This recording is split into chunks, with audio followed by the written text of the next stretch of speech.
Let's talk about how a sound mind and a sound body help you to supersize and grow your business. Sharon Horne-Ellstrom with a microphone and an exercise ball. I have no idea why. Couldn't think of anything that represented to me, except for what we're going to talk about today, a sound mind and a sound body. Not a very heavy exercise ball weight, right? Most of my weights are very, very light because the older I get, the weaker I am. Not really. So a sound mind, a sound body. This idiom, this expression has been around for literally centuries.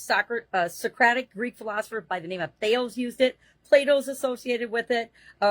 Roman poet named Juvenal or something. The Bible says that discipline, self-control, or the act of, or to act moderately are examples of a sound mind. Now, a sound mind and a sound body, of course, means a healthy and functioning mind and body, somebody who's in good mental and physical health.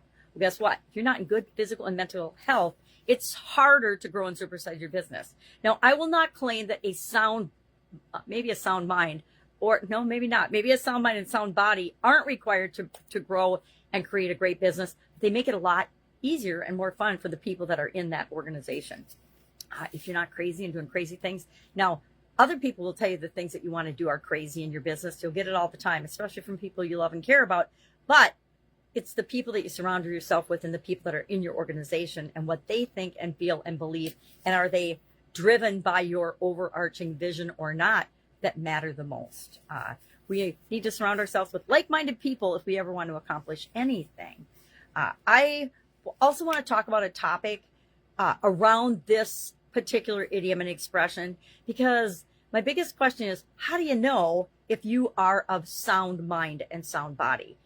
Do you look outside yourself to other people to give you kudos and awards and outside validation and recognition, or does that come from inside of you?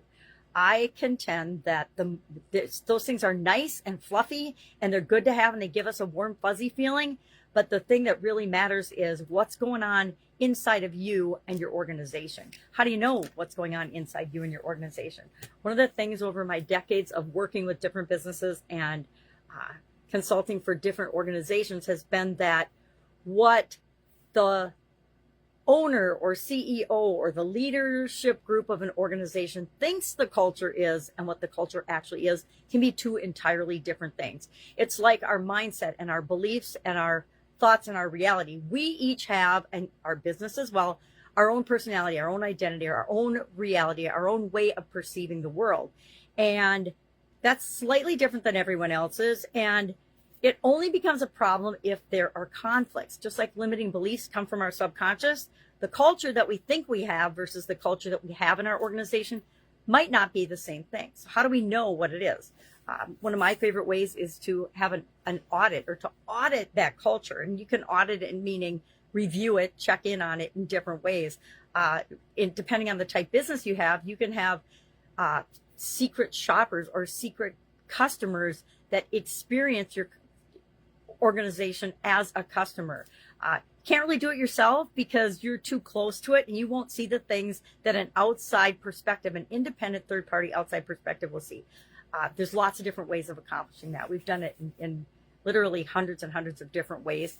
But if you really want to understand what the culture is like, lots of companies sell surveys. Let's survey all of your employees. But the employees know that it's not 100% confidential, right? And so you don't always get the right answers. It's like one of the overarching problems with surveying and auditing is when the auditor's there, everything is clean and organized and looks awesome.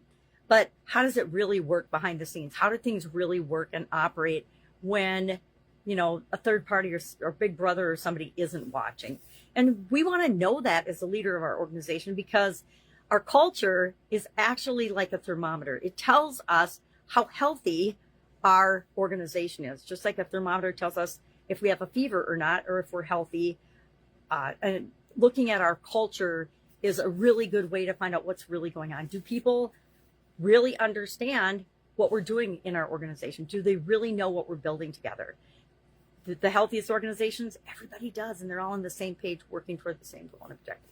Love to know your experience with this particular idiom and expression, a sound mind and a sound body.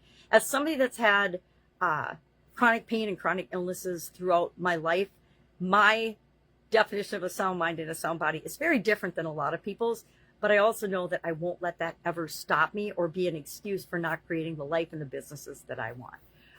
So share in the comments below your experience with this particular idiom and how you know if your organization has both a sound body, meaning, you know, your numbers and your key performance indicators and everything are super healthy, as well as the culture and the undercurrent. And chances are, if there's a problem with your culture, it's going to show up eventually, if it isn't already, in the results that you're getting as an organization.